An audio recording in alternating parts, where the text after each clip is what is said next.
posted.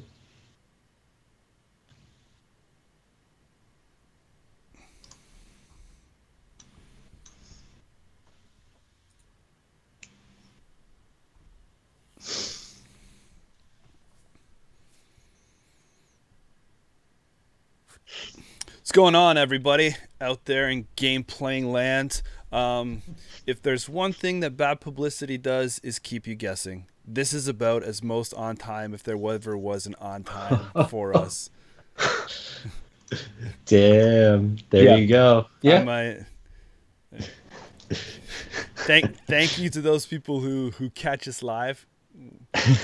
What's up? You ready for a bit of a twist? What a twist. What a twist. Hot new content. Yeah, so today we're going to bust out, we're going to break away. We've got some new news dropping with the most wanted list 2.1.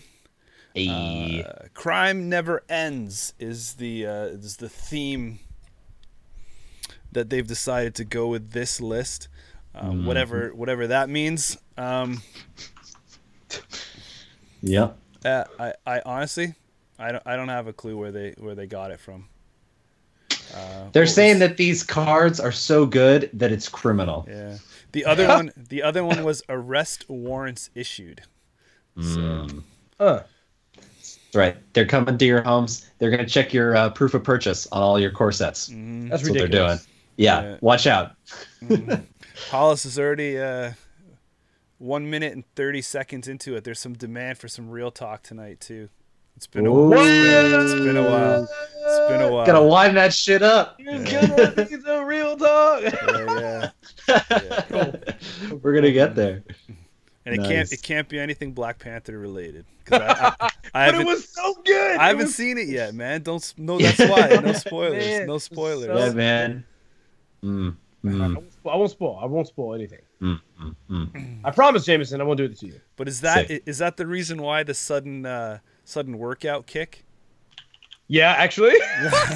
Like, I watched that movie. I was like, Michael B. Jordan, when were you this fit ever? Like, since like it was like Creed in this movie. Yeah. You're the most fit man in the world. Like, get out of here. This is ridiculous. I'm like embarrassed over here. Embarrassed.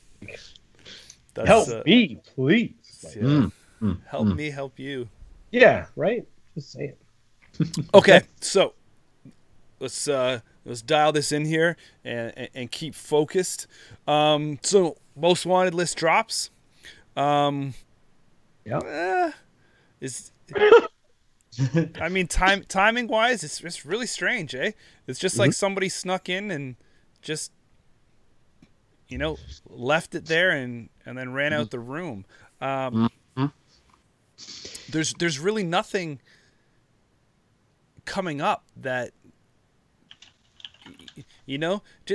so we've been having store champs for over 2 months. Yeah, right. Like what's got up with the timing here? A store champs left, and then regional starts up later in the spring. So I guess this is giving people a surprise for the 1 or 2 store champs that they have left, and then a couple months to prepare for regionals. I agree. It's a little strange. Yeah. So do you have any feelings there? Like for me, it's just so strange. It's like lessons learned. It's like if you're running a store champ or any kind of tournament level, you maybe want to always try and put it as late in the cycle as possible. I just find it really, really strange. This dropping right now out of nowhere. I mean, this would have been so nice to. So here's the thing here. My mind is moving a lot slower than my mouth wants it to. Why can't we get this at the start of a cycle or at the start of like a tournament season, right? Like, or why can't it drop before a major like Worlds or something with enough time to change your prep? I know maybe they thought that rotation, like, so I can give them that. They probably thought going into the World Championships, rotation was probably enough. And that was their test bed. Like, unless they're using those bigger tournaments and that is what's dictating the lists many months after. So it's like, let's see the outcome of the tournament. Let's whip some ideas around. Let's test this out. Let's, do our internal test squad. Let's do our external testing, and signed, sealed, delivered. Let's get something printed and then sent out. So maybe that's the reason for delay, but to come at such a weird time, right? To come when we're in the middle, like, of a cycle with no, like you said, end of store champs and right. I think there's a weird tension there. I think it's and Boggs said this on our cast, right? Like, they want to use this tool to try and regulate what's breaking the meta, what's warping the meta, what's negatively affecting the game. So you want to be on top of that, but at the same time, you don't want to be so hyper reactive that every time there's a power bump in one faction or somebody figures out a deck that is the new hotness for that week, that they, quickly whip up a list. So you got to find a middle ground there of, okay, we have enough evidence that this archetype or this deck is really affecting the meta. All right, now let's take a look at how we can deal with that. And I think Boggs, in the article that was posted today with his explanations of the various changes, sort of talks about that. He's been aware of cerebral imaging being problematic for many, many, many months. And I think this list is a calm, careful response to that. Is, here are the subtle ways we can address it. I agree, though, that the timing doesn't make a whole lot of sense. And, in that respect, I think it comes down to planning. It's like, how well do you plan out these releases relative to the cycles or the store champs or whatnot? And maybe they just, like, they finally got it ready and they're like, all right, let's just put it out there. And to piggyback off that, and so I'm not gonna give the real talk now, I don't think, but like to piggyback off of that, I feel like there isn't really, like, with the exception of it being right in between those larger events, there really isn't a great time to do it unless it's a fair delay. And even then, I'm like, well, if something is broken or you feel like something is broken, I think I still much rather you just fix the damn thing. Even if it's disruptive to, like, what I've been training with in the Store Champ season, I think in the grand scheme of things, I would much rather know as early as possible before going into the more serious events, into the regionals, into the nationals, into to Worlds, that you, like, the existing plan on the horizon is to make certain decks, like you said, archetypes and builds, not be as viable, to change it up. I would imagine the players that have been planning to play a certain deck for a long time upcoming in their Store Champ, it's still very possible that while there's rules, that Store Champ still has the ability to say, hey, we're going to host the rules as they were per this date, because we want to respect the players that have been practicing for this certain meta for this amount of time. And we'll implement the new meta for major events going forward. FFG has made the statement many times that they want the major events, especially like when they're the smaller major events, to sort of be at the discretion of the tournament organizer and, like, the people that are going to be playing in it to determine what's going to be legal, what isn't. And to be very transparent about that as early as possible. So if locally, from where I am in Huntsville, Alabama, if we're going to have a Store Champ, if our local tournament organizer says, hey, we're going to go by the rules pre this most wanted list, because that was the plan leading up to it. Everyone's been practicing since that, and our Store Champ is next week, I think it's fine. Like, I think it's totally fine. And if our Store Champ last minute said, hey, we're going to change the rules and now you play the new the new most wanted list, all right, that sucks a little bit. But I imagine I'm not the only person out of all those players with that shell shock. Well, and here, And here's All the of other us have to thing. do it. We're within a cycle, right? This Katara cycle here. So every month we're already getting new cards and changes to the meta, and oh snap, this card comes out and it changes these sets of decks. So we're already in a period of volatility. Yep. Now we get this, what, 2-3 weeks after the last pack? Like, people are already mixing up their decks for store champs. Like, this is just another challenge.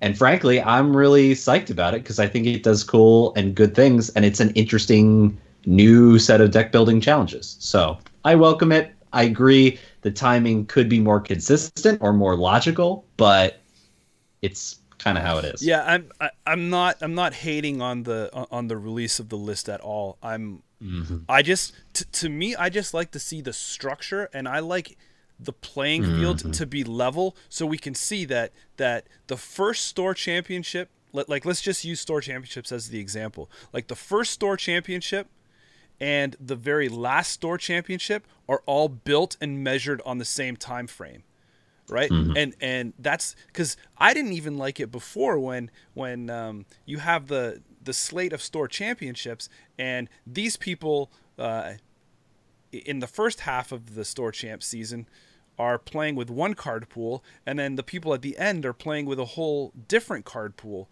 I still think that when a store championship or when a tournament season comes into play, I think the pack release should be locked in and be like FFG needs to say store championships, the pack is going to drop on this date before, and store champ season will include this pack to this, and you guys are good to go.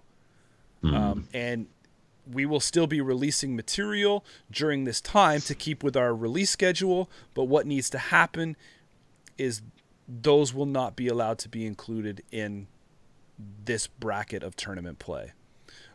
Just like this most wanted list, like having it come out in the middle of a season, yeah, I love it because it changes things up, but it doesn't put the store champs on the same level of worth. Like anyone, like Hollis said, anyone that has a store championship next season, or next weekend, or maybe this weekend, or whatnot, right? Like, right, you're now you're, well, actually, it doesn't take effect until what's the date on this puppy?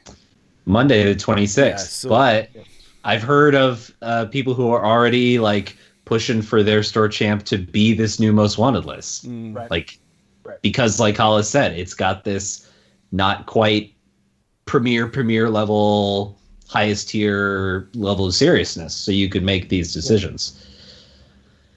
But yeah, I think it's interesting, right? Like how you schedule your releases, how you schedule your organized play. I kind of like the progression of a store champ season, of packs coming out and slowly your deck's evolved, and maybe someone was on their awesome deck early in January, and then by March things have changed and they have to mix it up, and maybe the same people aren't on the top anymore. I think it gives people more opportunities to win and more opportunities to get those regional buys and the swag and all that cool stuff. So we had a quick clarification in chat. There was a question: why is it important for store champs to be on the same level? So where I was arguing that is because I feel like the prize. I was using store champs as an example, but the prize is a buy-in to the next tournament. So a store champ could be easier for people at the beginning because all of the deck is found out, and if someone's store champ is next weekend, well, now they have only a certain small bracket of time to test their decks and to tweak it and to really bear down to be able to win that next level tournament buy. If your main goal is to play the ladder and you're going, store champ to, regionals, nationals, and you're trying to work your way all the way up, I think that the prize needs to be a level playing field. Someone that's had, that plays in the first store championship that's had like say 4 or 5 months to work out decks or to just look at the tried, tested, and true state of the meta from that was left over from Worlds after that whole. I mean, talk about decks being put through a ringer. There's the best one, right? So anyone that's been able to take those decks and just play them in store champs already, because they were still fully viable almost. They have an advantage over someone that now scrambling because someone was going to play CI next weekend, and as you'll find out, that deck is now handcuffed. So because, like I said, because we're playing for prizes to build to the next rounds, where your regionals, because anyone can have a store championship, but then there's only so many regionals, and they're just going to have people that maybe had that unfairness. So I just like to level the playing field and say everyone should be playing in those restrictions. Yep, fair enough. That's just me. That's just a little bit of the fine tunings and stuff like that. So there you go. Let's see. Do you guys have anything else to say about timing wise? Nope. It is how it is. Let's get to the list. Hollis, did you have something to say about timing? My biggest thing about timing will come probably near the end. So we're good now. Okay. We're good right now. Yeah, you don't want to talk about No. Okay. Yeah. Yeah. Okay. I'm good right now. All right, so getting into this list here, we're starting with the runner side. There was a lot of core stuff that stayed the same. So we can see that Aesop's Clone Ship, Employee Strike, Film Critic, Gang Sign, Inversificator, blah, blah, Inversificator, Levy, Magnum, Core stays there. Thoughts on those guys? I think they're all worthy of restriction and still remain an interesting decision space for runner decks.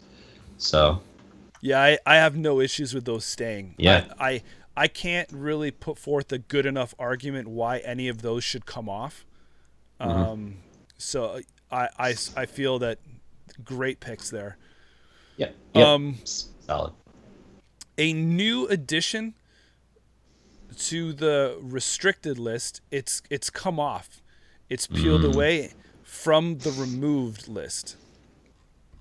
Yeah. So that is Rumor Mill. So Rumor Mill is now restricted. So he can't be with us tonight, but let's just read some thoughts here on Michael Boggs' reasoning for Rumor Mill. So he says, when Most Wanted List 2.0 was first put together, we decided that Rumor Mill should be on the removed list to ensure that other cards within the pool could have their time to shine. However, since then, we have realized that moving Rumor Mill from removed to restricted is better for the game overall. The primary cards that it counters, MCA, Marcus Batty, Moon, Stinson, Ash, are all powerful in their own right. Additionally, restricting Rumor Mill creates an interesting decisions between Employee Strike, Film Critic when building an offset meta deck. Well said. It's crazy, right? Rumor Mill, as I'm sure many of us remember, I think has been a real thorn in the side of the game for a long time. And that is because it was released at a time when we had our boy Jackson Howard still in the meta, right? Still in the game. Yep. Basically every corp deck, you had to have a good reason not to have Jackson Howard, and Rumor Mill was just a real kick in the groin. You play that, and this Jackson's gone. Agenda's stolen, recursion lost, it's all terrible. Additionally, many decks relied heavily on Caprice Nisei. And again, Rumor Mill is this incredible counter with no ability for the corporation to do anything about it. It's just, oh, click one Rumor Mill, click two, see ya. Yeah. And that's a real bummer.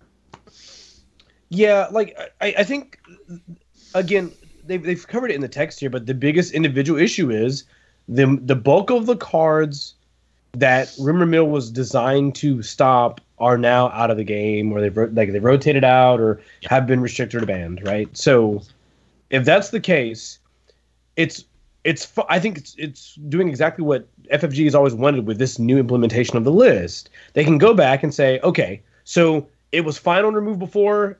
It's not as powerful. Let's take it off. And for the exact reason they said, to me, is the best. You now are at this weird decision now where you have to say, do I take employee strike?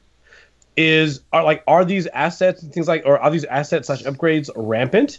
Maybe I do rumor mill now instead of employee strike. Oh, but I really want levy. Like those. I think it's fine to force the runner to make those very, very tough decisions on which of those cards they want to include in their deck over the other. And like it mentioned in the article, how you want to meta the current environment. It's amazing to me that you can say, okay, I want my deck to basically have a ton of recursion via levy. I want my deck to basically cut off certain corporation abilities from employee strike, or I want to prevent certain upgrades and assets from being overpowered. Having each of those as an option means that if there's a deck that does either of those three things on the runner or corp side, and you want to focus down on one of them, that's to you the most debilitating, you have that option. That's a choice to you as a runner, as opposed to having all of these options universally. And that's good. Like that is good. That's the kind of hard decision I think we've wanted to see out of Netrunner, like card choices, for a long time. There's so many cards in Netrunner where it's just a no-brainer. You put this card in your deck, it's always good. Right. I mean, I just really like this. Yeah, and I'll mention too. I think on the flip side of that point is this way of thinking about deck building as a runner, which is not what do you want to do, but what will stop you? What is your hardest counter? What is your greatest foe? And if you're in a situation with your deck where you know, okay, my deck is good, but that Brian Stinson, he just gives me trouble because maybe my economy isn't good enough, or I can't get it online fast enough, or I'm too slow, or whatever, that is a totally reasonable deck, but this set of cards is its greatest weakness. You now have an answer. You now have the thing you can slot. And if you feel confident that you can deal with a lot of the cards that Rumor Mill takes care of, you don't need to think about Rumor Mill. You're like, cool, I'm good. I can play around those cards. I've been playing around those cards. I got a bunch of better options for my restricted card. Let's do that. And frankly, out of Anarch, I think there are honestly more widely useful currents. Like, I've been running a 3-of Hacktivist meeting for months, and that card does work. It does disgusting. So much work, and it even soft counters a lot of the cards that Rumor Mill directly deals with. So that decision space now of, all right, is this going to be my restricted card? Is it going to deal with what I deal with? No, yes, okay. If not, you've got so many choices now, and that I think is super cool. Yep. I was playing. Sorry, just piggyback off this. A tiny little story. I was playing oh my god, what is it called? It was the Polena Agroplex deck that was utilizing genetic splicing, as well as the new gene splicing and the new 5/3, as well as Opukata and Ben Musashi. And my opponent, my friend Ricky, was playing Hacktivist, and I was terrified. I was like, oh god, if he plays this, it makes winning so much harder. Yeah. Because all these tools I need to make sure that you have that fatal run or that fatal access become really difficult when I have to pitch a 5/3 in my discard pile from a Hacktivist plus Maul plus whatever. Yeah, it's just it's so sick, and I think we might discuss them all later, but we'll leave that here. Yeah. To me, I really like the fact of once you take these popular cards and you put them into this restricted fashion, then there's more choices and harder, more difficult choices. So it really splits up the deck building process and the train of thought. When this game started,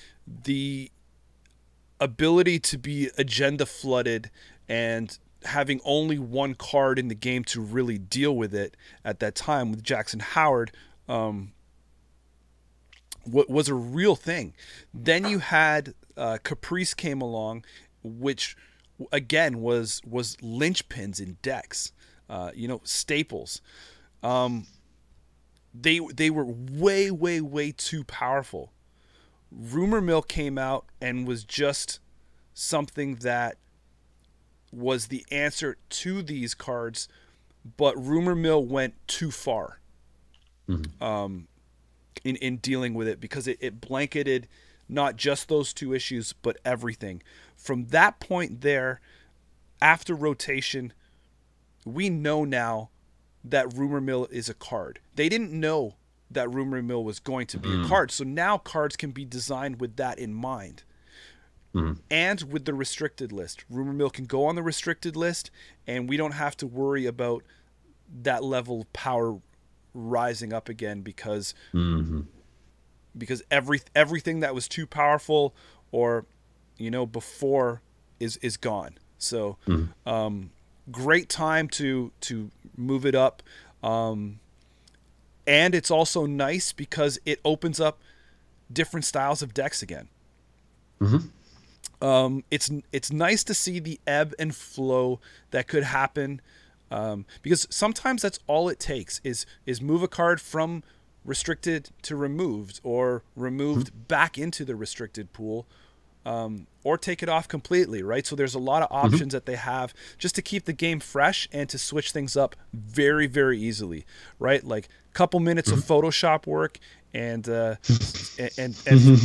for someone to throw a new PDF up online, and we have a brand new game and a brand new meta. So I think it's cool. Crazy. Rumor Mill being in restricted, not a problem anymore. Yeah. Sorry, just to add this in also. While I think it is a clearly largely impactful card for cards that can come out in the future, right? Because it affects it's all unique. Unique non-region assets, right? And upgrades. Yes, and so while that's majorly impactful, I think to me it feels like Rumor Mill sits as one of the cards I think might end up basically jumping from restricted to removed most often compared to a lot of other cards. Is the meta shifting to where there's a lot of these non-unique or unique non-region upgrades and assets? Well, yeah. So if that's the case, maybe Rumor Mill goes back to remove to give those decks that have those cards available some room to breathe and to grow. Oh, is it light now on this? Okay, bring Rumor Mill back in. It's fine. And I think if this list already exists for that expressed reason, it's fine. Just let it exist as it is. If the meta or certain decks can function without that being a card that's there, allow it. Let it just live. Because as I said, they know that it's there now, right? They know that they're gonna have to build cards with Rumor Mill in mind, right? Before they didn't know. So yep, yeah, no, 100% right. Well, I also want to point out, I know from having looked around online that Rumor Mill is definitely not a card that many people love. And I know, myself included, I don't love the card. I think it's a little too good at what it does. It's a little frustrating, but it serves a purpose. And in this case, I think the things that it hits are impactful enough cards that aren't so debilitating to lose as a corporation that playing Rumor Mill feels more like swinging the game a little bit more in your favor rather than just completely wrecking face. And if that's its function within the metagame, I think that's fine. But you know what I like is that having impactful currents, although it can cripple you, I think it forces you to say to yourself, because I had to deal with this the last time I went to Worlds when I built that Jinteki style deck that you guys saw me playing, where I knew I had to have a way to deal with currents, right? So that was in the back of my mind. I'm either going to include a a current in my deck, or I had those, 2 zeros or 2 1s that I was able to score in Jinteki to be able to clear currents a lot easier. So having impactful currents on one side forces the other side to make choices on how to deal with those, and that's changing the game as well, right? So and I think it's there kind are of cool. a bunch of good corp currents as well. Yeah. Like the corp is not hurting for ways to turn this card off. Yeah. So, yeah. Cool. All right, so let's move to the next one. Does anyone else want to read the Boggs description, or is it just going to be me? I got it. Okay. I'll hit it up. Get a little Tapworm in here. So Tapworm, that's our criminal zero cost money making machine. Boggs states in his article that Tapworm and SatCon has been this engine that's super easy to get set up and super difficult for the corp to tear down. And he states it's still an option, but players will now have to give up other powerful cards in order to have this really sweet synergy.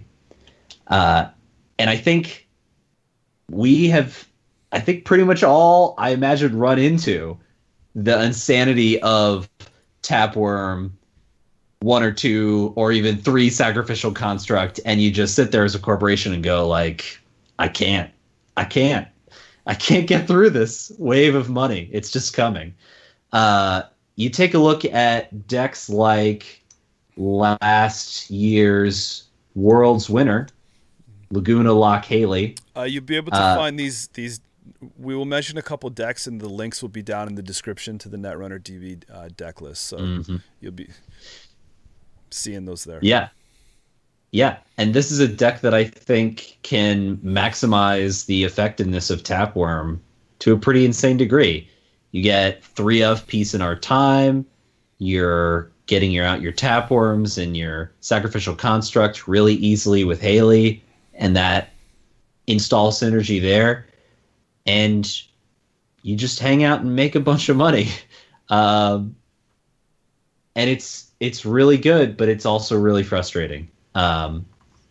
Especially if you can do that on the cheap. So yeah, I think one of those 2 cards is very worthy of the list, and Tapworm is the one they went with, and I think it's a totally reasonable choice.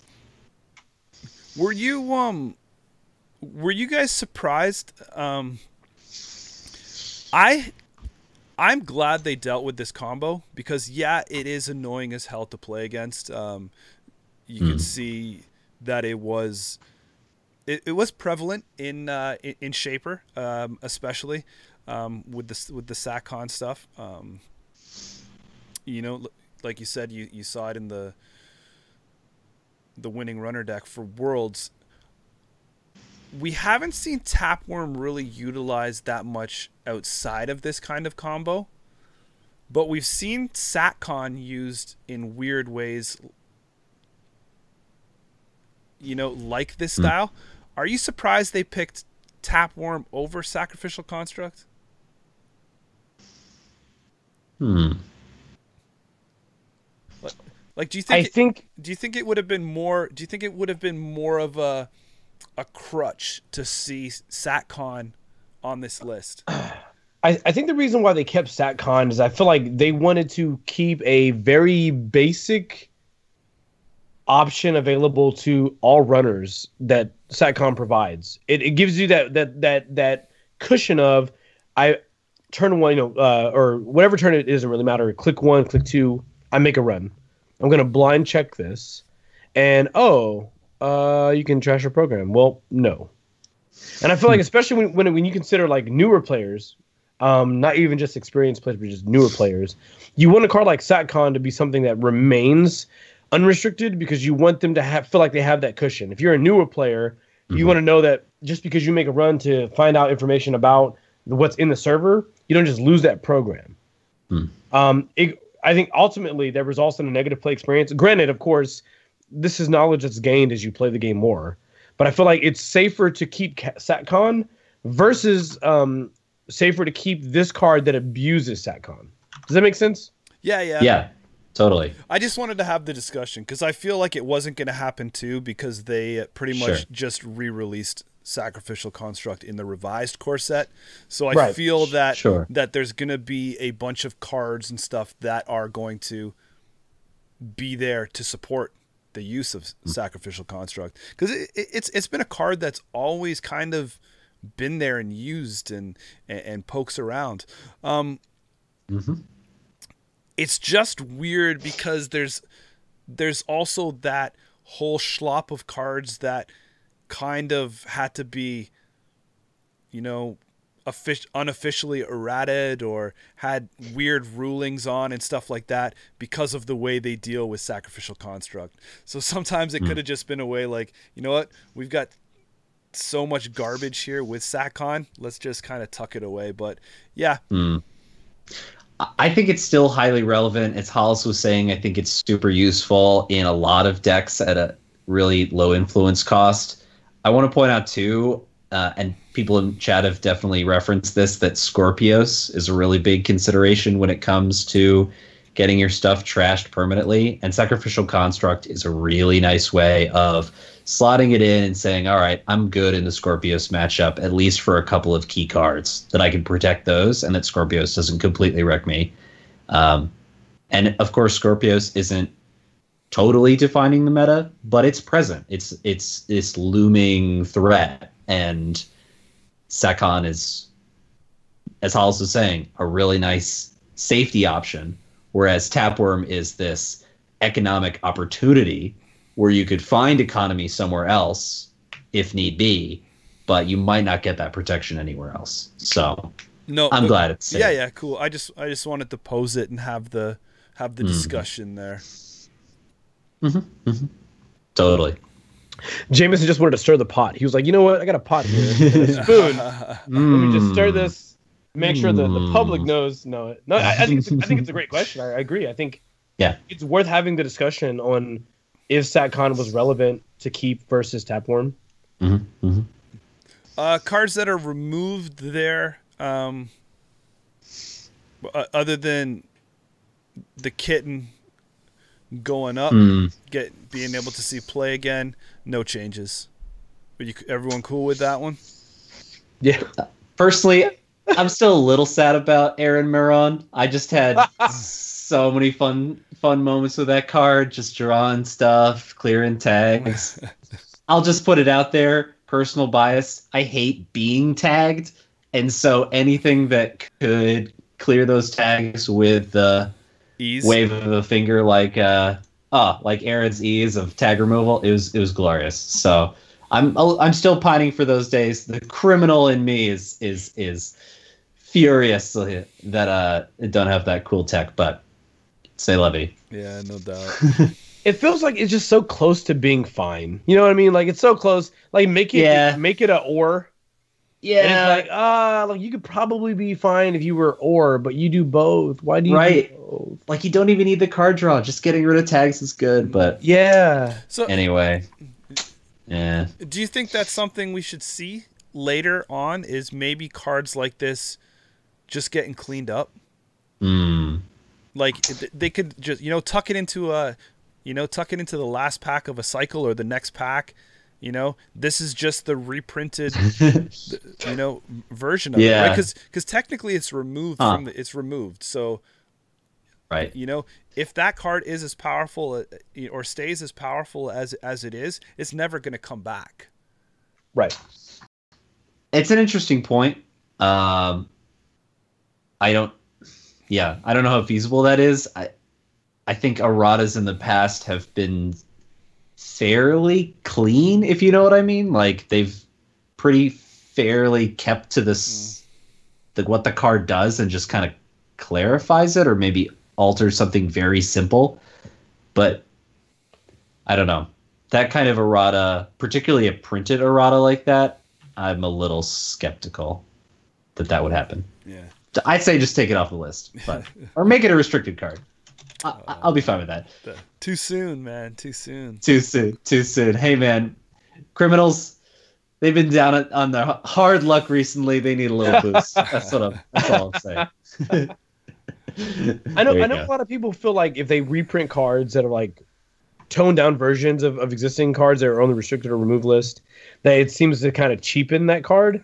I don't care. Like, reprint the card, give it a new name, new art, new like everything, and just make it the weaker version of the card that's more balanced. I'm okay with it. I will buy the pack. Thank you, FFG. Bless it. I'm loving this suggestion in chat, by the way, of printing Aaron Moron's brother. Be like, hey man, you got rid of my brother. I'm back. There you go. Flip this. Let's take a look at some corporation side of the fence here. Yeah, man. What are we working with? We still got the bioethics sitting there. We still got Moon and Fairchild. Still got Global. Still got Hunter Seeker. Still got Obokata. We still have Temple and Museum of History. Let's talk about the new. So, any issues with those you guys have? I think it's a totally reasonable list. If you look at the statistics from Worlds last year, a majority of the decks chose Global Food or Fairchild 3, both of which are extremely powerful cards. Unless you were Jinteki and you wanted that Obokata threat, there it is. Or unless you were Wayland and you wanted that Hunter Seeker threat, and there it is. Or if you were Spawn of Satan Estelle Moon player, you chose that card. But I think having these core staples of power in a restricted format is great. And I think it's played out really nicely, particularly on the corp side, to have that decision space there of solid options and then branching off other more niche but still very powerful choices. The only thing here is with Obokata and Global Food sitting back to back like that. None of the talks I've had with Boggs to make my medtech good again.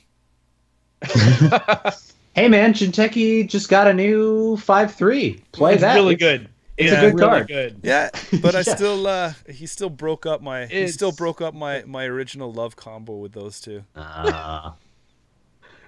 Bummer. So, but that all set aside, no complaints about what stayed the same. Yeah. These cards need to be on there. Yep. Real good. Look at the new additions.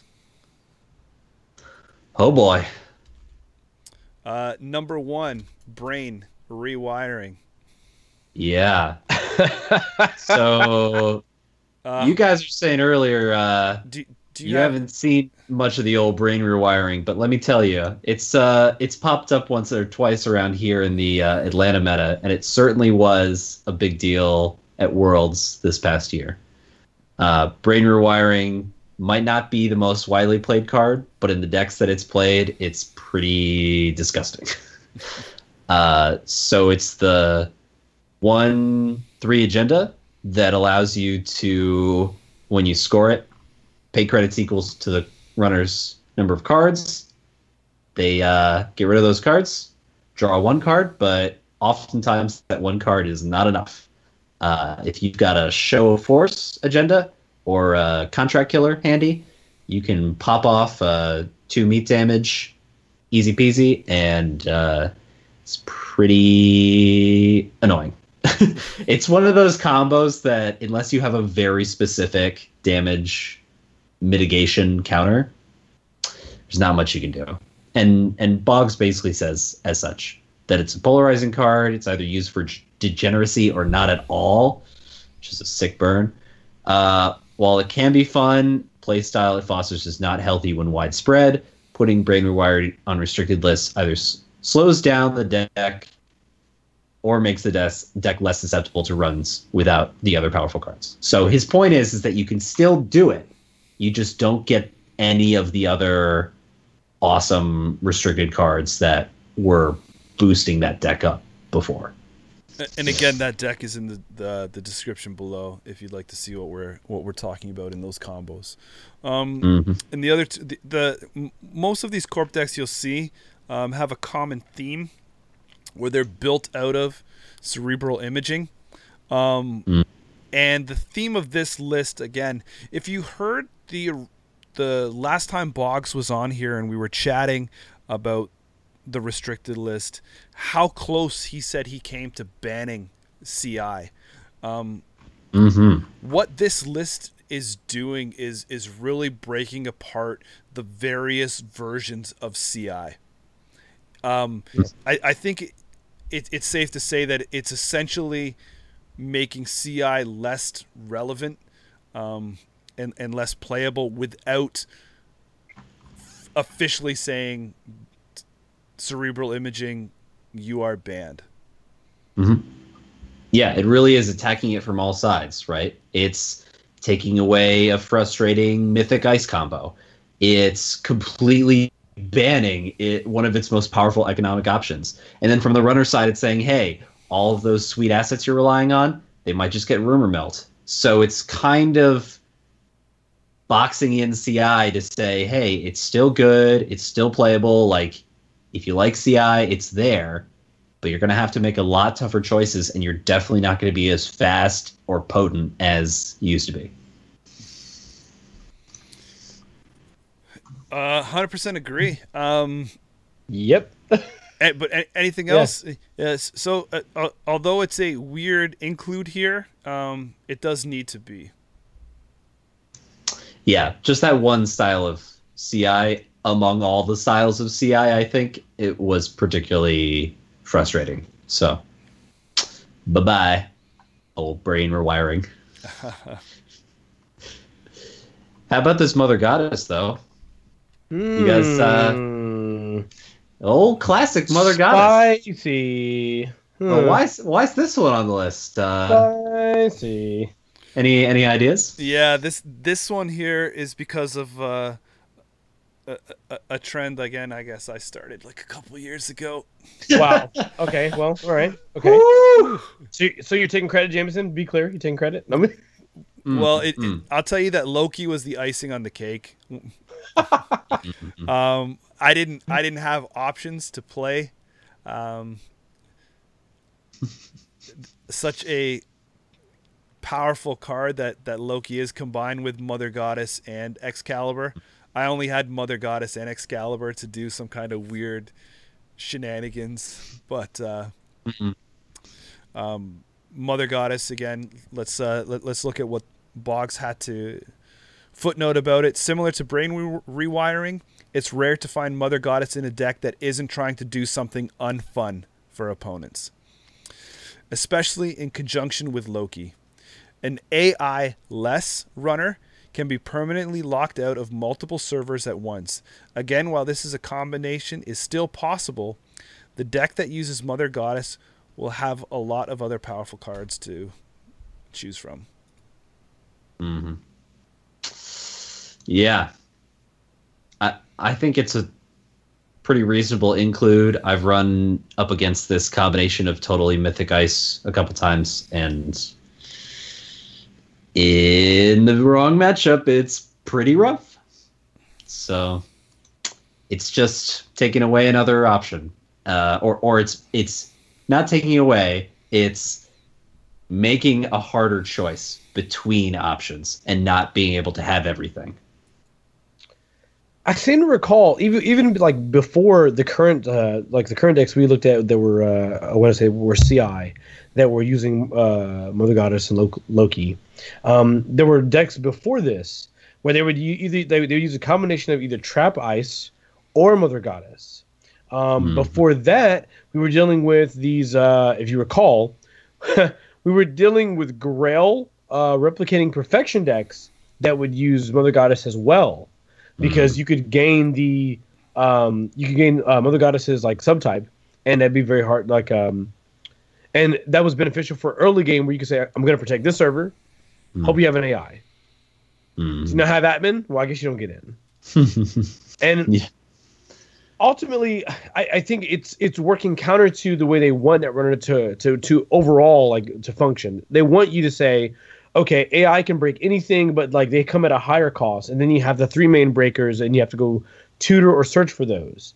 And if a deck exists that allows like mythical and then Borroid, but then none of the existing subtypes that are the most common subtypes to be available, it makes the game. It's weird. It can create this sort of like negative play experience. I think all the changes they've made recently have been to sort of avoid that. It's been to avoid the not runner concept. Right. So, to me, it sort of makes sense in lieu of a new archetype that like takes advantage of ice that doesn't have traditional like subtypes. It makes sense this gets added to that list. On the other side of things, though, part of me feels like this is the one that doesn't need to be there. As much as it creates that combination of saying you could potentially be locked out, runner's not running, AI, blah blah blah blah. I feel like that's something then that causes ebbs and flows of breaker suites. Like if this is something that's out there, I think people should have like a Swiss Army knife. Like you should be able to have like an AI in your thing. And if you're playing a game where you see you don't need it, well, just don't install it. Like if you're like, oh, here it is. But like, man, there was a time there when everyone had the turtle. The turtle was like everywhere, and the turtle is still a powerful breaker. So it's not like we don't have cheap AI answers to things that are there. Right. I am not really on board with the Mother Goddess include here. I think that kind of gives an easy way out to people on deck building, and this list is supposed to be aimed at high level tier competition play, and if you can't adjust to something like that, like that's something I feel is easier to adjust a breaker suite because someone has built this suite of ice, or than it is to play like say an unfun, one of those what did Boggs call it, a play style that fosters unhealthy play. I don't feel that this is doing that. I feel that what this is doing is giving the corporation the speed bump, and sometimes the tempo change that is needed to either catch up or to make a push when they see an opening, because that's what Netrunner should be. Like, I put a piece of ice down and the runner has to react and break that ice. If you can't break that ice, then essentially the corporation has done their job. Like that's the fundamentals of hacking, right? Like I'm going to put up a protection. Well, it's no fun if you can't break that protection. Well, yeah, it's no fun, but it's fun for the other side, like because that's real life. Like that's the competition of a competitive game. Deal with the challenge that I've put on the table, and it's a reasonable challenge. I think it's a reasonable thing to ask. So I don't think that this is the one that I think is the one that comes off or has the potential to come off a lot quicker than some of these other ones. This is just like the stance I took against when Architect was on here. I didn't feel like it needed to be. It was finally removed. Probably, again, I'll take credit for it. And when Mother Goddess comes off, I'll take credit for that too. Damn straight. But yeah, so that's my rant. I again, I feel like it doesn't need to be there. The runner can easily answer this suite by putting a card in play. I mean, well said. Hell, even Adam is all over the place and just be able to jump this with a directive. Like, there's ways to get in and get past it. Yeah, just play Adam.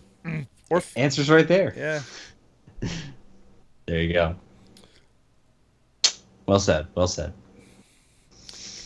All right. If there's anything else with other than Mother Goddess, we can move on. I'm good with it. It's good. Yeah, it's reasonable. Mumbad. Oh, Mumbad City Hall. So this card, I think, is like Rumor Mill, one of those cards that has been seared into our collective memory as players of the game, who bore witness to Mumbad City Hall being this enabler during that cycle of my God, shenanigans. Just pure crazy shenanigans. Yeah, so this probably the Mumbad City Hall moved up. Yeah. So to review, yep, this is on that restricted list now. Removed. Right. Back in the game. Importantly, the cards that it interacted most closely with, Museum of History and Mumbad Temple, are also on the restricted list. So it has effectively broken up that synergy, that crazy super synergy between those cards. Right. And Bog says basically as much.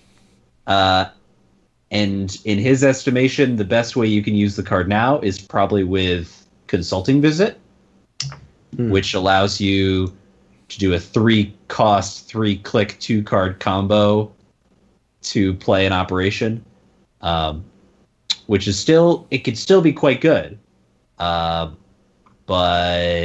definitely not as meta warping as that City Hall used to be. Agreed. Mm-hmm. I don't have anything else to say about City Hall. Like you said, the pieces are all in restricted, so you have one or the other. Alone, they're still, potentially powerful cards, and could have home in a good deck, and a good deck architect will make use of whatever piece they need from that combo. Yeah, honestly, in my mind, the best use of this is to reliably hard-hitting news your opponent. But like Bog says, it's expensive and it's slow. So there you go. It's interesting to point out, though, that this could have been something that was done from the start. Sure. Because we're only talking about that 3-card combo, that 3 cards are now all in restricted. So unless they build off something that will better interact with City Hall that could be coming, I see no reason why they made this change. Right? So that I think this is leading up to something. So we'll have to see how this plays off future cards. Yeah. I think it's important to remember that this is fairly experimental in that, yes, there are good rationales, as Boggs points out, for these changes, but at the same time, a meta of any game is this fluctuating thing that you can make reasonable guesses and assumptions about, but you also have to see how these changes shake out. So I think it'll be interesting, put this one back in the game and see what people do with it. It'll be really cool. So there you go. Someone in chat mentioned, please no more alliance cards, which is kind of funny. But I also feel like this has sort of allowed them to learn their lesson, especially when it comes to the subtypes. FFG has gotten much better about I feel like they've gotten much better about choosing subtype names for certain cards, because they know in the future, if cards begin to combo, this is going to be an inevitable issue with certain cards based on their keywords. And we haven't really seen any additional alliance cards because I think they know of the existing power of a card like Mumbad City Hall, of a card like Mumbai City Grid. Yeah. I'm fine. And I think they're totally reasonable alliance cards as well. I've always wanted to make a product recall deck, right? Like, it's not a card that people looked at, but it's back in the game. Like, that synergy is back in the game. So, yeah, interesting. Very interesting. All right. So round it out. Mm-hmm. Keep the asset train rolling. Yeah. Well, we've got the king of recursion assets, but maybe not anymore. This is Whampoa Reclamation, which has been moved to the restricted list, and its ability lets you clear agendas out of your hand, put them back under your deck. It's useful. It's very useful. But I don't know how necessary it is to be free for all to use, right? I think it's abusable in decks where you can get the most utility out of its effect, and in those decks, it's troubling. So making it a slightly more challenging include in those asset spammy, recurring, crazy cards type decks, I'm good with it. Yeah. Like when they were sitting around and they're like, listen, nobody is playing showing off. How can we get more people to play showing off? And then this came. This was the wrong answer. Yeah. Yeah. And this didn't cause any more people to play showing off. That's right. We need to go back to those Shannon Clare days where the bottom of R&D matters. Shannon Clare. Okay. There you go. Yep. All right, so this says the bog statement on this is this card makes the sub game of hide the agenda all too easy. A game which can become frustrating for the runner. Its ability to let the corpse cycle through a bad hand is important. However, for that reason, it should stay an option when building a deck. I don't think you can argue with that. I'm not sure how relevant this. I'm not sure the use this card will see now that it's up against some of these other heavy hitters as an include. Mm-hmm. Yep. So I don't know. I adding this to adding this into restricted, I think officially neuters it, like right down. Mm-hmm. That's yep. You guys. So Alec, you agree there? You don't think? Yeah, I think it cuts back on the number of decks that even consider it, and those decks that were considering it in the first place were already, making as much use of it as possible. And I think that deck archetype space can be really dangerous for decks that just sit there and do asset stuff and just cycle their cards and do nothing. And yeah, for those decks that were using this because it was a nice thing that was really helpful, yeah, they need to scale it back and look for other options, which I think is totally reasonable. And for decks that were heavily relying on this, they could still use it. They just don't get the other nice restricted card, their global foods or whatever. So it slows them down. So all in all, I think it's yes. If you weren't seeing much of it already, you're not going to see much of it anymore. Probably less. But I think there are decks that can still lean on this. It's just that they will be even less powerful as a result. And there's other options. Like, there are plenty of other options for moving agendas agenda flood and shuffling your archives back. So yeah, I really feel like in general, like The what? Maybe they'll make an ice card for it. Yeah. Oh, yeah. Maybe. It's almost like it would begin with M and end with Iraju. Or no. Yeah. Another one. I'm thinking of. But yeah. I also feel like in general, like a card like Whampoa Reclamation, it's high influence on top of also being this restricted card, right? So if you're gonna choose this as if this is your 1X unicorn card, according to Netrunner DB, right? If this is your unicorn card, then this is the most important thing in your deck. And I lately it feels like all the decks I'm seeing that like the most dominant, the card like directly like impacts the win condition hard. It either helps you so much to win, or helps you so much to not lose. And I'm not convinced this does that either. Like either of those things. Like, and that's sort of the problem, right? If it doesn't do either of those things, you're like, well, why include this at 2 influence, at being my only card that I can include in the deck, compared to Obokata, which can outright win the game. Right. If there's Ben Musashi and so on and so forth.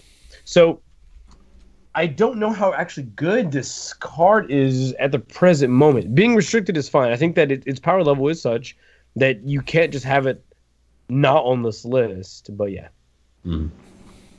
Yeah. Anything else, Alec? Good. That's how it is. All right, getting into the removed cards from the corporation.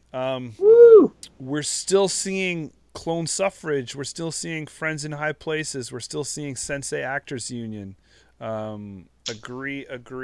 Man, remember when Friends in High Places was a card? Oh my god.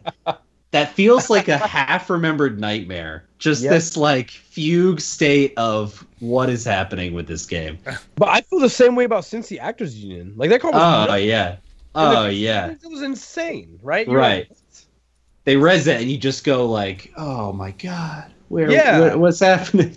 It was insane. It was like, what? Yeah. How, this card quality is nuts. Ugh. Crazy. But there you go. So you guys are saying, don't ever touch them. Yeah, agree to those three. Yeah, they all need to never touch them. Clone Suffrage. Yeah. All right, so the new addition to the platform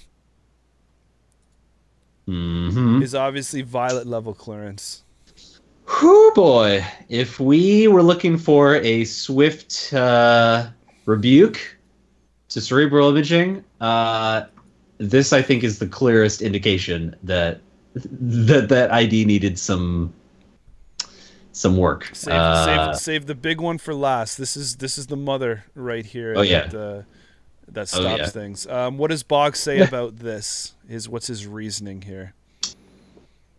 Well, I think he makes a lot of good points. As we know, this card is exceptionally efficient. As he states, 7 clicks of value for 1 click. And the point he makes here, which I think is really critical to our understanding of why this card and not other similar cards, is that it can be played on your first turn. So as cerebral imaging, you do something, Violet level clearance, you're good to go. Now, he says it's balanced by the fact that it's terminal, it has a trash cost, and requires some planning. I don't think any of those things are necessarily that tough to figure out as CI. And as he says here, for CI, almost none of these conditions apply. Being able to fire out turn 1 without the risk of flood sends CI economy up for the rest of the game.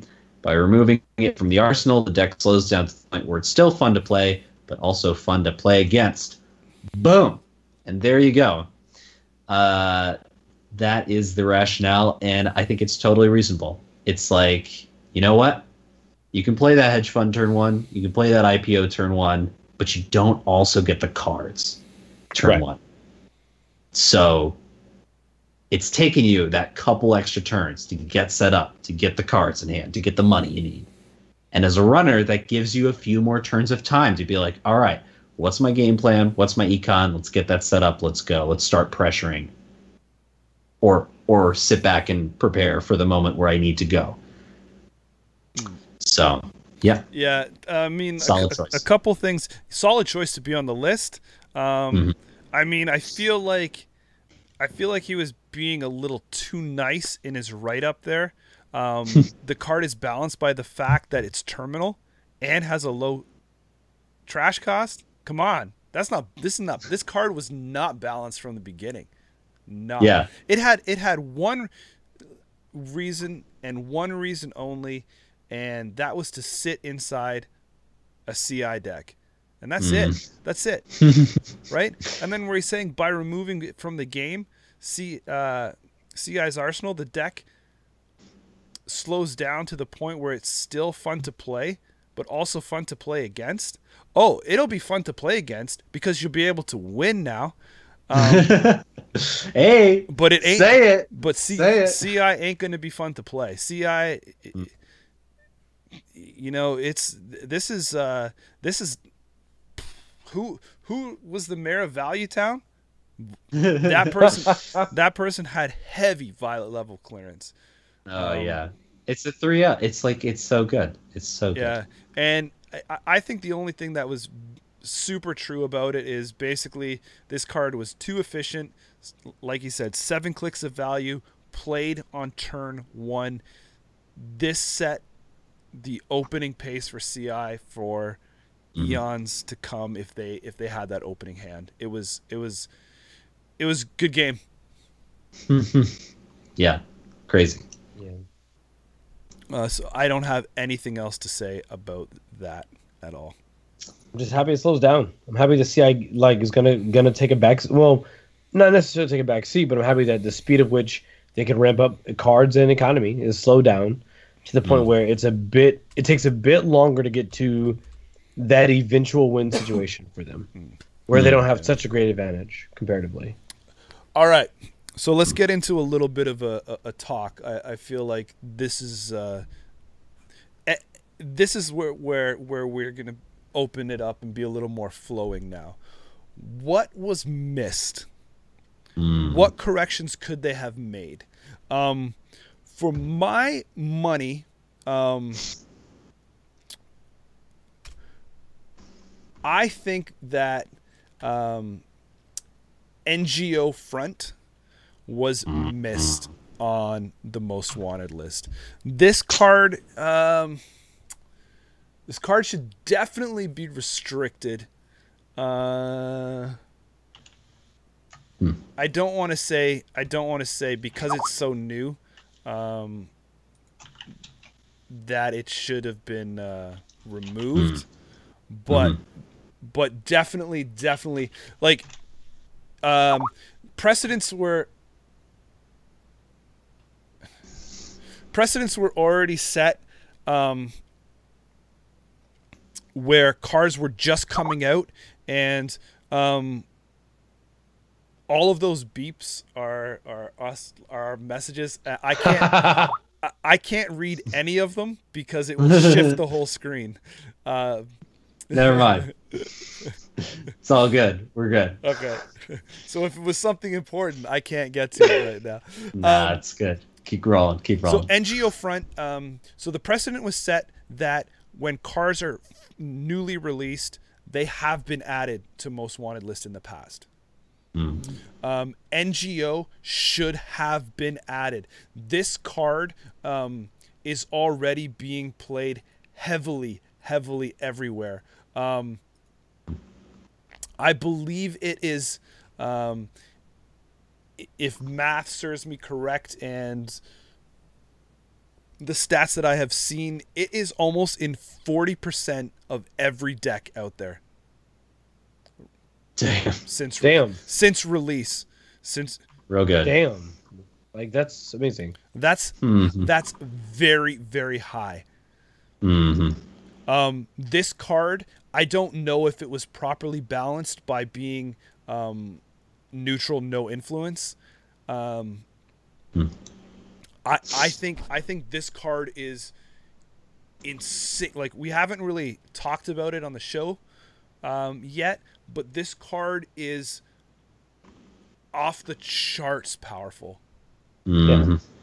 So I think this was a big mistake, and I hope that they flip this on there really soon. Mm-hmm.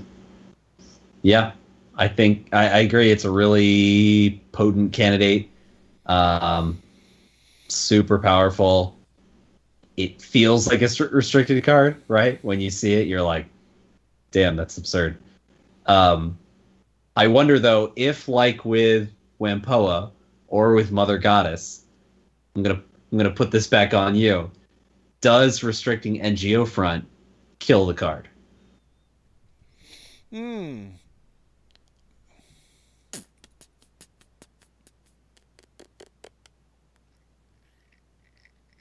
No. Okay.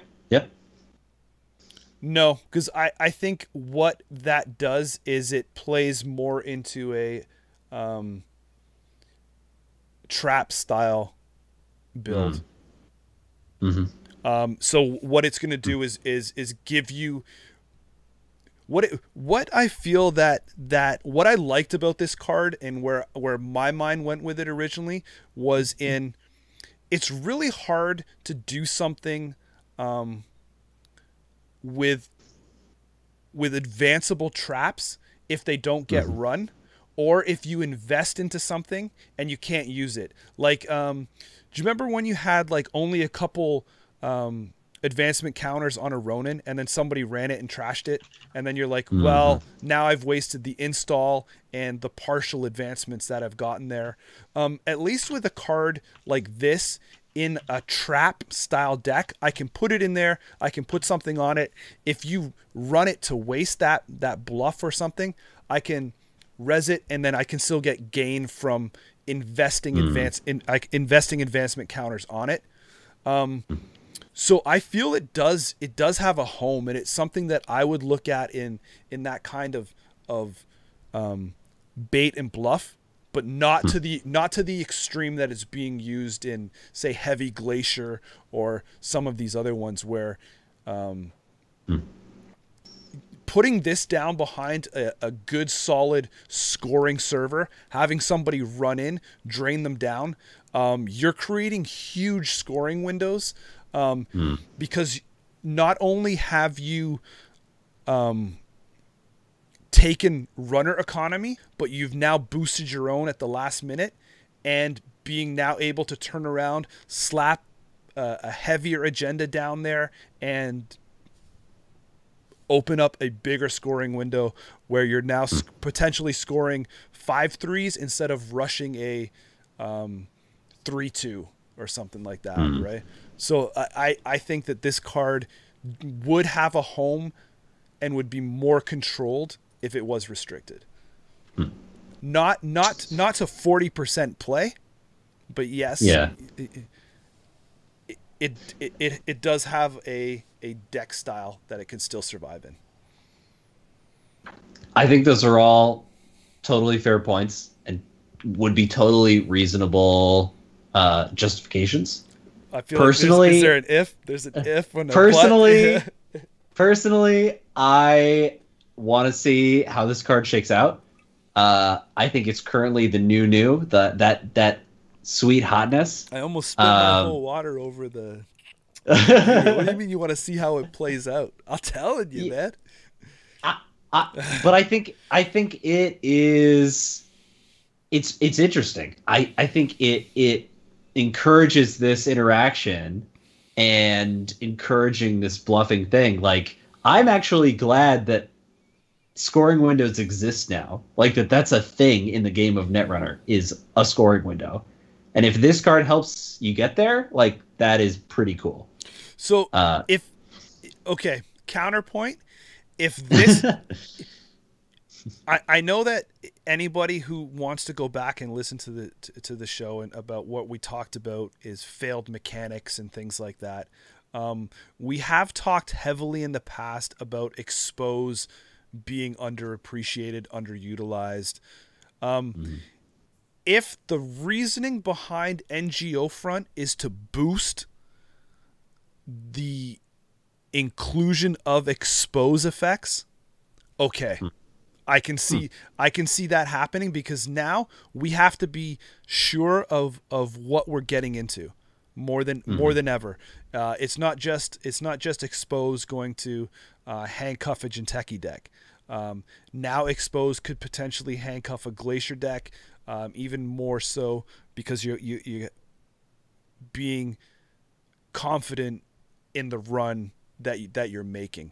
So if Boggs wants to come on and clarify that that's the reason that this card exists, then hey, hats off, because that is pushing that form of play. I can see that. If that's not the case, then no.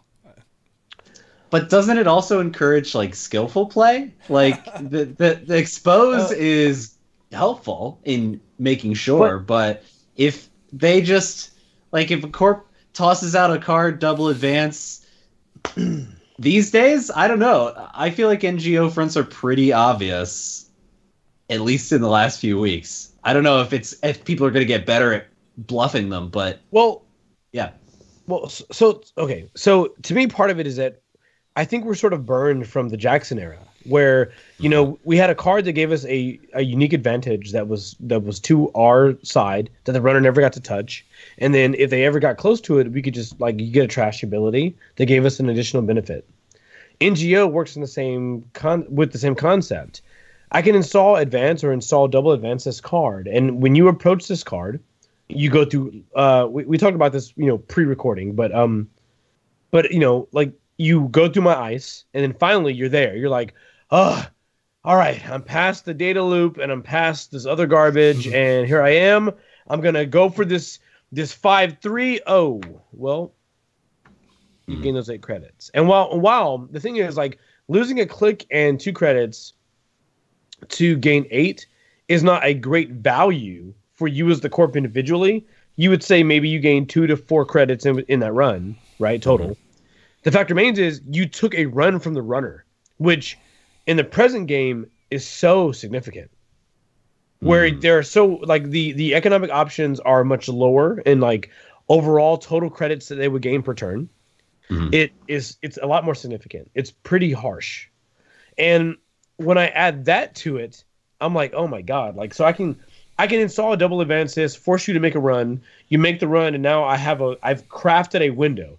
Not only have I crafted a window, I've given myself additional credits to res ice and advance the agenda that I want to advance next in the server after NGO. But you say force. But you say force the runner to run. You're not forcing them to run. It is a choice. It is them saying, "I am confident enough that this is an agenda. I am gonna go in." So how about this? Even though, so let's say I install double advance and you don't take the bait, you don't run this. Yeah. I then can go, well, okay, res trash. I've used no click yet. So res trash, I gain 8 credits. Install piece of ice, install an agenda. And I'm actually safer because I have the ice there now. Yeah. This card has allowed, even if you don't take the bait, there's still a great advantage for playing this card. Yeah. Basically there's no negative. There's no negative. What's the if you look at Gene Splicer, it's okay, they run it, they trash it, they take net damage. That's good for me. But otherwise, I have a pretty big investment for only 1 point, which isn't amazing. But this is I don't really do anything. I just straight up gain a huge advantage. Gotta run them hacktivists, man. No, activist this thing. Just be like, nah, whatever. Activist is so annoying. No, I know. So. Yeah, Hollis, man. No, there is absolutely no downside here at all. So getting into the card design of it, to be a 0 cost, to only track the only negative thing about this card, or the only thing I'm happy is that they didn't make it an upgrade. Then it would have just been bananas, and I probably would have, just had to stop playing for a while. But it being a neutral, it being no influence, if I put this out there and I invest in it and you don't run it, like Hollis said, well, I'll just pop it and get my money. Like if it had have been on expose, like you get the credits, or when the runner checks it, then you get the money. So they have to do. There's some kind of interaction that has to happen. But this is so good. I agree. It's an amazing card. It's very powerful. It has very few downsides. All that being said, I think throwing it on the restricted list today kills it. And I want to see where it goes. That's what I'm saying. And actually, I'm now in Alex's camp. I think that it would kill. This is hedge fund good. This is hedge fund good. Is it though? But yeah. Okay, but does hedge fund win games? So you have Yes. you have to install. You install advanced gain 8. Mm-hmm. Right. So even if you just take away the credits alone, you install advanced, you basically have gained 6 credits. Even if and that's if you don't factor in what a click costs. Even if you say a click is worth 1 credit, install advance, you spent. I mean, go crazy with it. Ignore the install. That means install advance, you've gained 4 credits. Yeah. Hollis, advance it once. Take the 5. Okay, now that's interesting. I mean, but you still only gain 4 credits. Mm-hmm. The card is perfectly balanced that way. Because like even hedge fund good. Hedge fund good, man. Sure. I mean, yeah. No, I'm not saying it's bad. But I'm saying is it amazing that the corp gets an additional 4 credits after after they've advanced a card once or twice. And by the way, an advancement could be 1 credit, 2 credit, 3 credit, whatever the best thing to do on that click was. That's what that action that click was worth. A click can be worth 1 credit, but it can also be worth like 2.75 or whatever the absurd number is. You're saying it's their turn, right? It's their whole corp turn. It's their whole turn. Like if you install advance, that's their turn. And now you're basically waiting. If they run that card, you got the best possible like advantage. If they don't run the card, then you're like, well, fuck it. I'll just like res it, take the money, and install something else. My next NGO. See, I think all of that mentality there, I think that's what they were expecting the card to be. And if that's what it was, like hey, this is another way that the corp can make some easy money through a different design style. Okay, but the problem is that it's not like the ulterior motives of it to bait someone through and be able to just like last minutes and turn all that trickery and for it to apply in that credit swing momentum. That's dangerous, man. Yeah, it can be. Yeah, but I don't think it's restricted dangerous just yet. All right, there you go. Yeah, let's talk about another. All right, Alec, you had one that you think we should just discuss a little bit, right?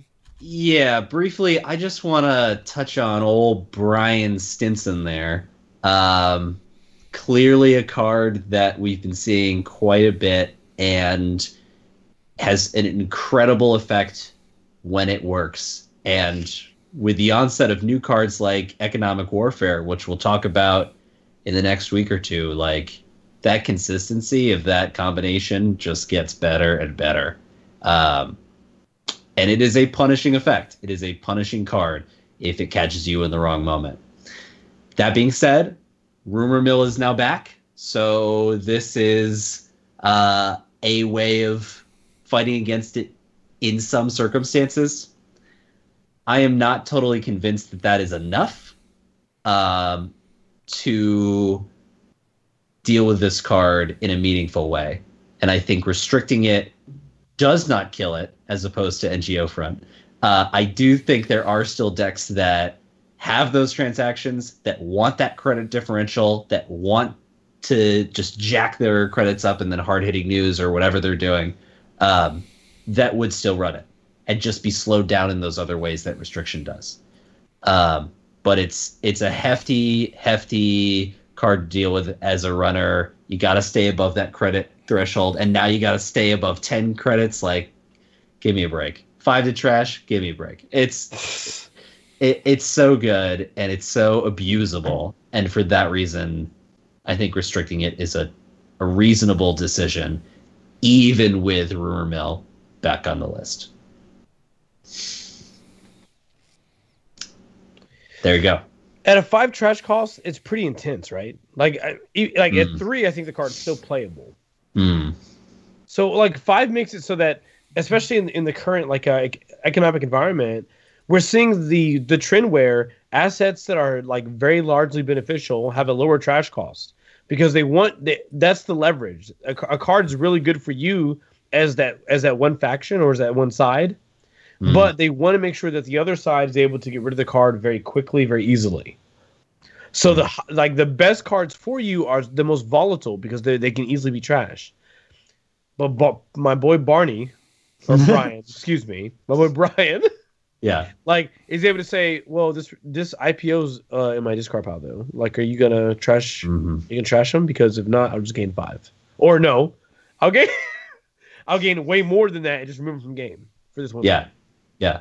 And the thing is, what the corporation wants is to set up that difference between the runner's credit pool and the corp's credit pool. So if you don't deal with Brian, great. If you do deal with Brian, you're down 5. Okay. Corp's like, that's cool. So you're just like on eggshells the whole game of, I can't mess up. I can't make a bad run. I can't drop below 6, or otherwise it is pretty much game over.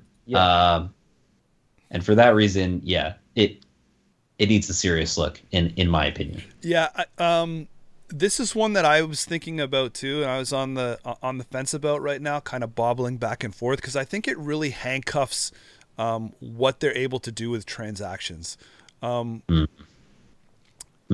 So for that reason, if not now, I think down the road we will probably see him to this list.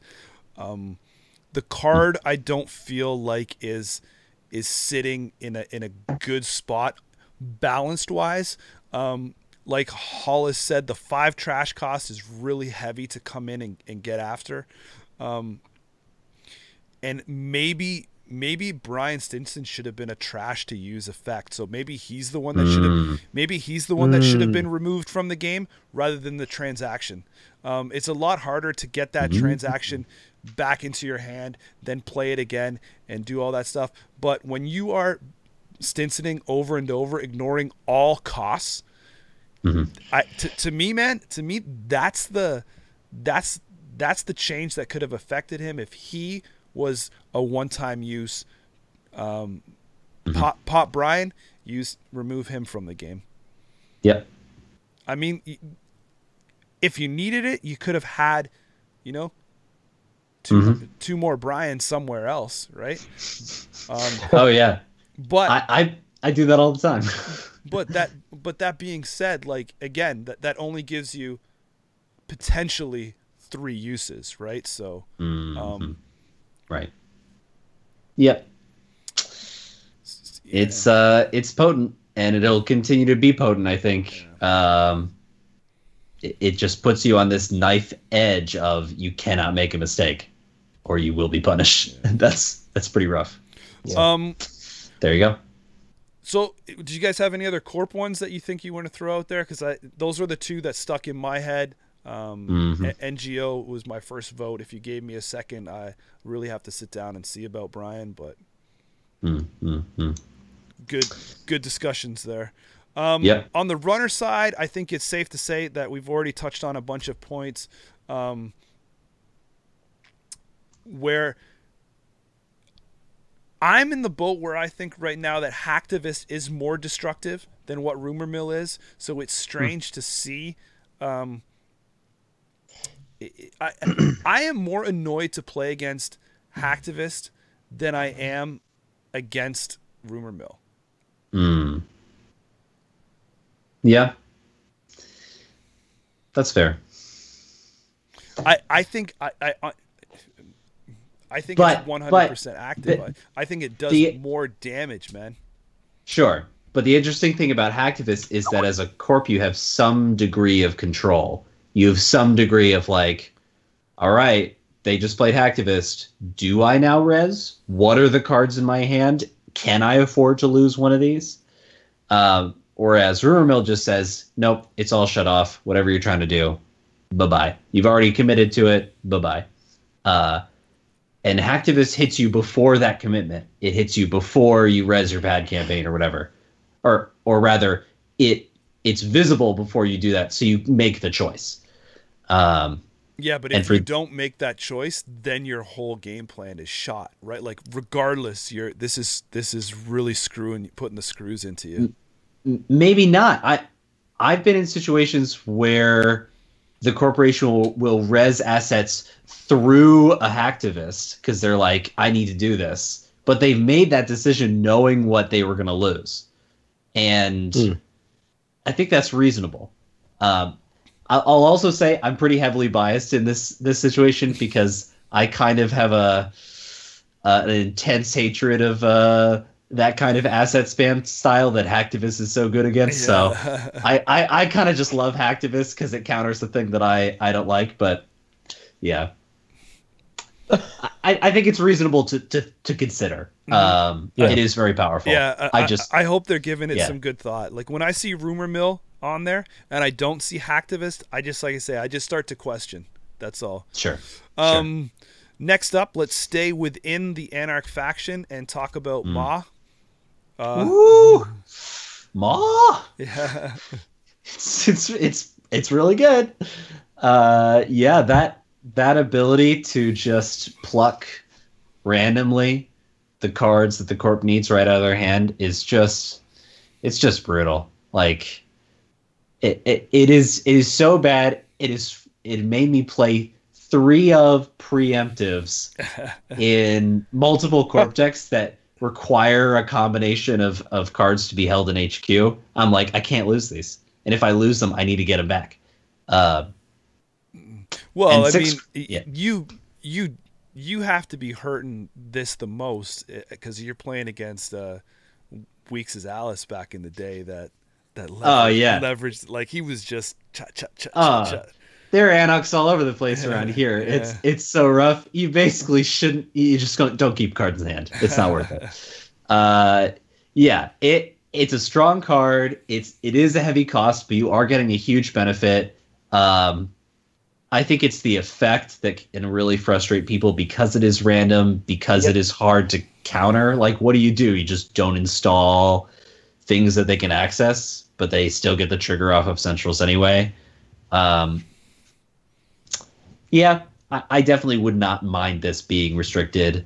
Like you're saying, Alice and other decks that really want to focus on that HQ pressure.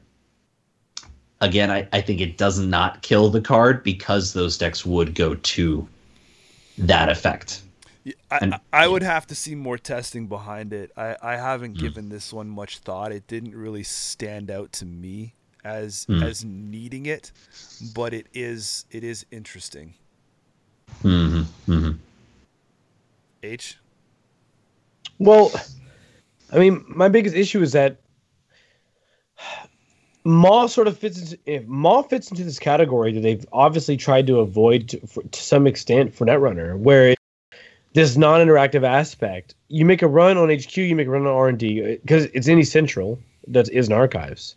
And the corp has to randomly trash. And like it feels like they've been trying really hard to get out of this like randomly do this effect ability. Like that can ultimately ruin a game. And when you start looking at like decks that when you look at Alice and you look at other Anarch decks that exist currently, Maul starts creating this very interesting sort of clock. Like you have 4 cards in your hand as corp. Okay, well, even with 4 cards in your hand, if one like without Jackson, without the ability to recur cards the way you normally would, the ability to say, "Hey, take a random card from HQ and trash it," is a significant ability. And I think that we forget that. I think we forget that without there being a card that like does heavy recursion available to everybody at literally instant speed. Maw becomes a much more powerful card than at the time the card was released, and it's worth considering. That's the reason why I think it's so. It's part of some people's like consideration for why do we want to consider restricting this card?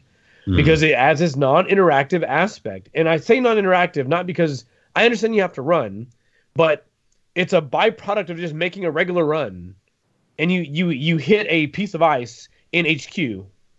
So it's like, I encountered the Ike. Well, I mean, whatever. I'll leave it alone. Obviously, I can't trash it, and I guess you'll trash a random card from HQ. It could be Ike, but it could be an agenda, and that results again in effectively a negative play experience.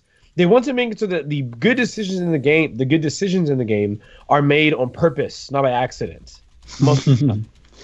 And that's what they're trying to avoid. If a decision that helps you win the game is a random thing, with the exception of being random access, they want to try to, like a common random access, they want to remove that. They're doing everything they can to remove it. And that's what Maul is allowing. Yep. So that's why. Yep. Sorry. Yeah. Anyway, yeah. Would not mind. No. Going on the list. Good discussion. I mean, something needs to be done to move power away from Anarch, right? There you go. Yeah, that is. Still. Okay, so the last one let's talk about is one just for the sake of discussion. Is our friend the turtle. Turtle. Yes. Almakua. Yeah. It's still good. It's been good since it's released, and boy, yeah, is it a bummer? I think it's real good. Yeah, but I don't know if it's worth restricting. That I'm not sure about it. What do you guys think? I think for the fact that I think it's too flexible. And what I mean by that is the ability to move it so easily anywhere you want out of the criminal faction. I believe the numbers again are at least or creeping up to at least 35% of every deck is including this. Like, so you look at all the decks out there, 35% of them are running the turtle. That's kind of high, man, because especially from, like, we're thinking about any deck. You know what I mean? Like even like some, I'm not talking about all the winning decks or all of the janky decks or all of the fun casual decks. I'm thinking all Netrunner decks right now. Almost 35% of them run this breaker. That's showing that that's pretty damn efficient. But on the other side, it can be countered. Oh, yes. Fairly well. Not only can you just purge normally, but Cyberdeck's Virus Suite is still a thing. A pretty useful card, and this enables that. Not only that, there are many very nice AI resistant ice, like IP Block and Hortum and Turing, which are reasonable includes all on their own and are just even better because they counter the turtle. Yeah, and I think that this kind of links to the discussion we had where I was talking about Mother Goddess, right? Like, why should one side only be forced to adjust, right? Like, you're saying, like, the turtle doesn't need to be included because the corp can run this set of ice, and that's fine. But then why does one piece of ice have to be restricted if the runner can just run, one certain breaker, right? Like, one side can't be the only side that is adjusting to try and get advantage. I think there needs to be reaction on both sides. So because of that, and because of the high play rates of this card, I think it needs to be looked at. We're not making an exact decision on this card. We're just bringing it up for discussion. If you're watching this video and you have additions that you'd like or you think should be included here, make sure you throw them in the description below. We'd love to hear your thoughts on it. Did you guys have anything else on the turtle before? My last 2 cents are, I don't necessarily think it needs to be restricted, but if we could somehow slap an extra influence or 2 on it, I think that would go a long way. Criminals could use some nice flavor that only they get to get on the cheap. Yeah. And the fact that it's 1 influence is just a crime. Well So- It doesn't make sense. It's crazy. Yeah, and that's the issue I have with it is the portability out of, like, I'm not, I don't think you want to handcuff it because it's good in criminal and criminals can rely on it, but because it's printed as is, it's just it's not helping its own case. Yep. Yeah. There you go. Yeah, that's true. So that's all said and done, out of everything there, I still firmly stand behind NGO. That's my chip maker. So, NGO. Lessons learned. NGO on, Mother Goddess off. Yin for yin for yang. Well, we're going to have more opportunities to chat about NGO in just a short week or 2 when we talk about the corpse side of Down the White Nile. Very soon. I thought you were going to say when we go toe-to-toe with Michael Boggs and ask him these questions. Oh, shoot. That could happen too. Stay tuned. Is someone calling someone else out? Woo! Get in here, Boggs. Let's chat it up. Where are you, bro? We need you. The internet needs you. Where are you? Nice. Yeah. No. I Perfect. All right, guys. I'm gonna do my own segue. I don't have one. I'm just gonna go straight into it. Oh damn! He's taking the wheel. Jesus, take the wheel. I'm not Jesus, but I'll still take the wheel though. Before he starts, please like and subscribe, and thumbs please, up.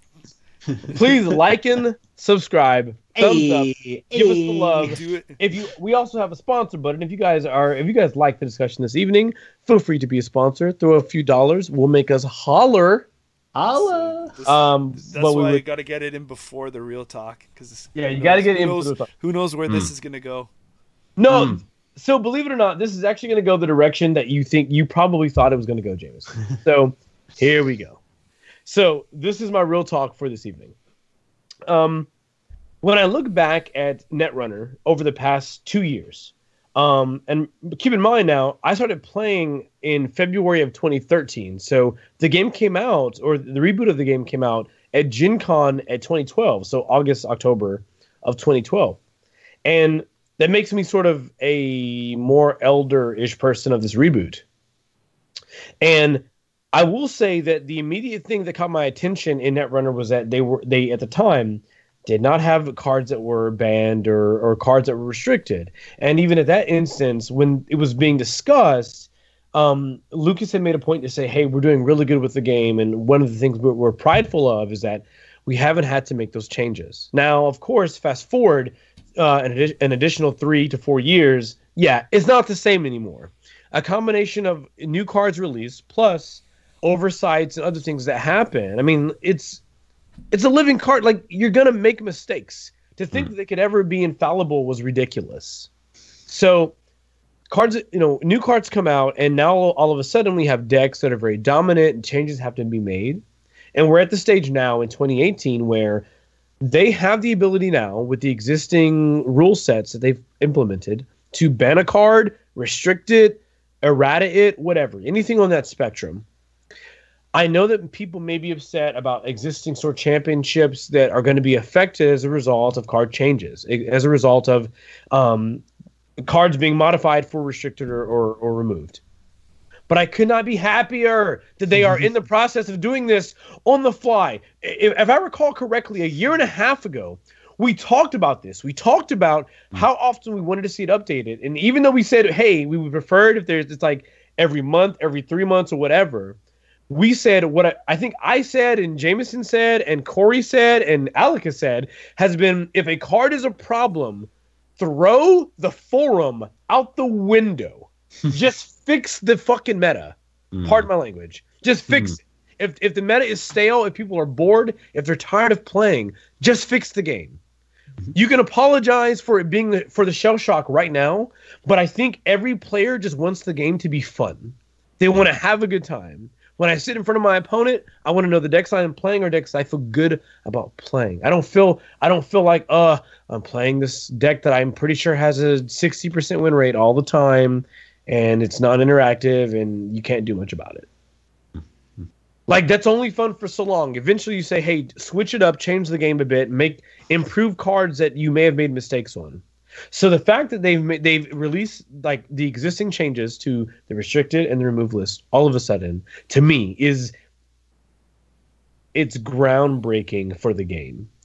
It is the thing that I've wanted since the beginning. It's the thing that I think that we have hoped they would be willing to do, is acknowledge, without saying they made a mistake, acknowledge and say, you know what, at the time when this card came out, this is what we thought. And now we think differently. And that shows an evolution in how they look at the game as a whole. And I could not be happier. So props to Boggs. Props to everybody on all the playtesters. Props to anyone in-house that gave them the support they needed to say, we can make these changes and feel like they're the right changes for the game to make players happy. So that's it. That's the real talk. Just major props to everybody, including the game. Thank you so much. Thank you. Nice. Thank you to everyone that came out. Really appreciate you guys hanging out with us tonight. Make sure you give it a thumbs up if you like what we said, and join the conversation in the comments below. Love to hear your thoughts on what you think, like I said, should be added, should not be added, or just some random thoughts about Netrunner. Hey, who knows? Come say hi. I like reading them. Other than that, appreciate it, and we'll catch you next week. Take care, everyone. See ya. Have a good night, everyone.